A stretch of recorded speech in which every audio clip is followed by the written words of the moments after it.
మీరు క్యారెట్ హల్వా చేయాలనుకుంటున్నారా? అయితే వచ్చేయండి చూసేద్దాం.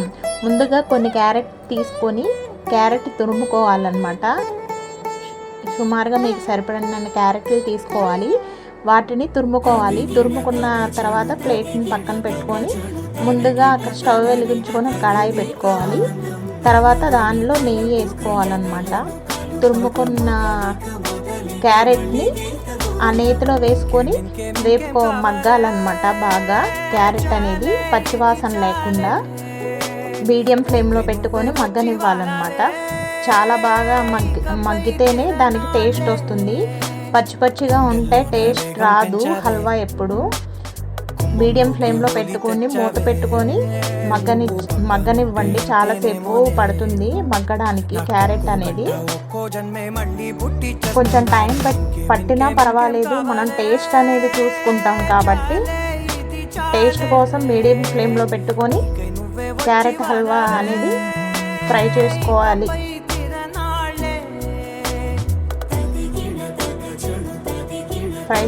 నేను ఇప్పుడు చూసారా మధ్య మధ్యలో తిప్పుతూ ఉండాలన్నమాట.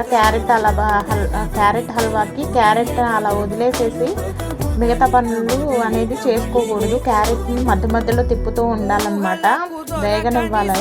ఈ లోపల నేను ఏం చేస్తున్నానంటే క్యారెట్ మగ్గడానికి టైం పడుతుంది కాబట్టి డ్రై ఫ్రూట్స్ కట్ చేసుకొని ఇంకొక ప్యాన్లో నెయ్యి వేసుకొని ఆ డ్రై ఫ్రూట్స్ అన్ని గోల్డెన్ బ్రౌన్ కలర్లో ఫ్రై చేసుకున్నాను అనమాట. అది కూడా మీడియం ఫ్లేమ్లోనే. హై ఫ్లేమ్లో ఏ వంట చేయకూడదండి, మర్చిపోమాకండి. మీడియం ఫ్లేమ్లో లేదా లో ఫ్లేమ్లో పెట్టుకుని చేసుకోవాలన్నమాట. అప్పుడే ఈవెన్గా కుక్ అవుతాయి అన్నీ కూడా. డ్రై ఫ్రూట్స్ వేపేసాను. తర్వాత క్యారెట్ కూడా ప్లేట్ తీసేసి మళ్ళీ ఇంకొకసారి ఫ్రై చేసుకుంటున్నాను అనమాట.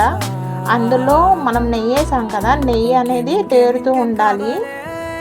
తేరిన తర్వాత నేనేం చేశాను అనమాట, క్యారెట్ వేసింది మగ్గిపోయిన తర్వాత ఆ గ్లాస్ పాలు పోసాను. ఆ సైజుతోనే మళ్ళీ పంచదార కొలత కూడా తీసుకోవాలి. అలా కాదు నాకు కుదరదు అనుకుంటే పాలు ఒక గ్లాస్ పడుతుంది 6 క్యారెట్స్కి. పంచదార మాత్రం మీకు ఎంత సరిపడా, తక్కువ తినే వాళ్ళు ఉంటే తక్కువ, ఎక్కువ తినే వాళ్ళు ఉంటే ఎక్కువ, మీరు టేస్ట్ చూసుకొని వేసుకోండి. తర్వాత యాలకులు బాగా క్రష్ చేసుకున్నాను, దంచుకున్నాను అనమాట. పొడి అనేది తీసుకొని ఆ క్యారెట్ హల్వాలో కూడా వేసేసి కాసేపు మూత పెట్టి మగ్గనిచ్చాను అనమాట. మగ్గనిచ్చిన తర్వాత లాస్ట్లో ప్రాసెస్ ఏం లేదు, అది ఆల్రెడీ తేరుతూ ఉంది చూసారా, క్యారెట్ హల్వా అయిపోతుంది. డ్రై ఫ్రూట్స్ వేసుకొని